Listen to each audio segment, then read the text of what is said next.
নমস্কার বন্ধুরা, ফুডপেটুক চ্যানেলে তোমাদের সবাইকে স্বাগত। আজকে আমি বানাবো চিংড়ি মাছের ব্যাটার ফ্রাই। তাহলে চলো রেসিপিটা দেখা যাক। তো চিংড়ি মাছের ব্যাটার ফ্রাই বানানোর জন্য এখানে আমি 7টা চিংড়ি নিয়ে নিয়েছি। তো এখানে আমি প্রথমে আদা আর রসুনটা অ্যাড করব, এরপর সয়া সস, ভিনিগার অ্যাড করব। আমি 2 থেকে 3 ফোঁটা ভিনিগার দিয়েছি এখানে, পরিমাণ মতন লবণ দিয়ে এটাকে আমি ভালো করে মেখে 2 ঘন্টার জন্য রেখে দেব। তো বন্ধুরা, আমি এখানে 2 চামচ কর্নফ্লাওয়ার দেব আর 1 চামচ ময়দা দেব, গোলমরিচের গুঁড়ো দেব, পরিমাণ মতো লবণ দিয়ে নেব। এখানে আমি 1 চামচ বাটার দেব।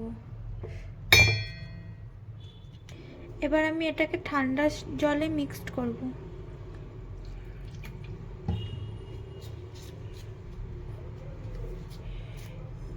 একটা জিনিস খেয়াল রাখতে হবে, এটা কিন্তু ঠান্ডা জলে মিক্স করতে হবে, তাহলে কি হবে, তাহলে এটা মুচমুচে হবে খেতে।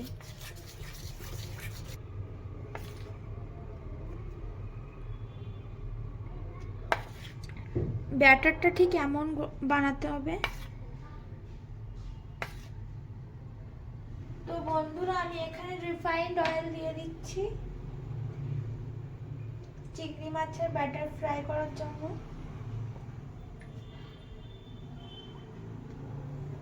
তো বন্ধুরা, আমি তেলটা গরম করতে দিয়ে দিয়েছি।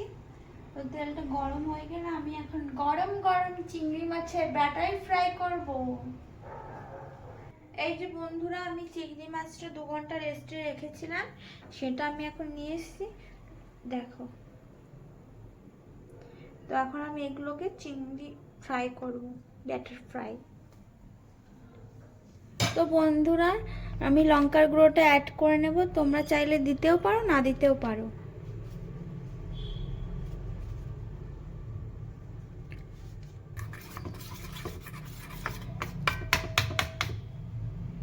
তো বন্ধুরা, এখন আমি চিংড়ি মাছগুলো ফ্রাই করব।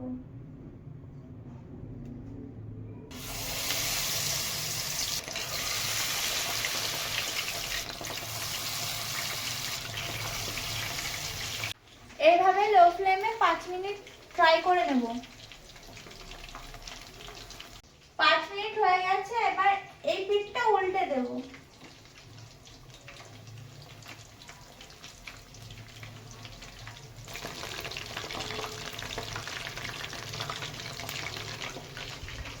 এইভাবে আরো 5 মিনিট লো ফ্লেমে ভেজে নেব।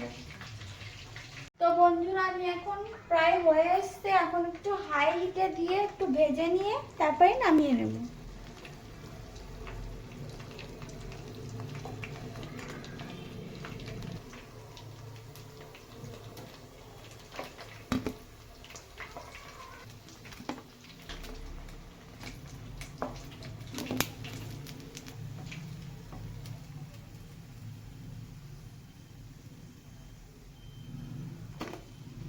তো বন্ধুরা, আমার সব নামানো হয়ে গেছে, এবার আমি সার্ভ করব।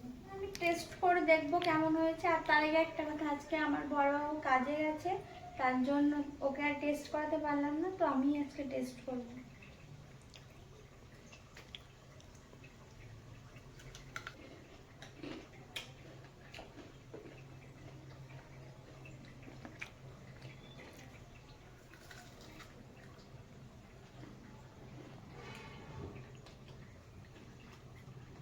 সত্যি কথা বলতে, চিংড়ি মাছ তো আমার খেতে খুবই ভালো লাগে, আর তারপরে চিংড়ি মাছের ব্যাটার ফ্রাই জাস্ট অসাম। ভিডিওটা ভালো লাগলে like, comment, share and subscribe করে দিও। টাটা।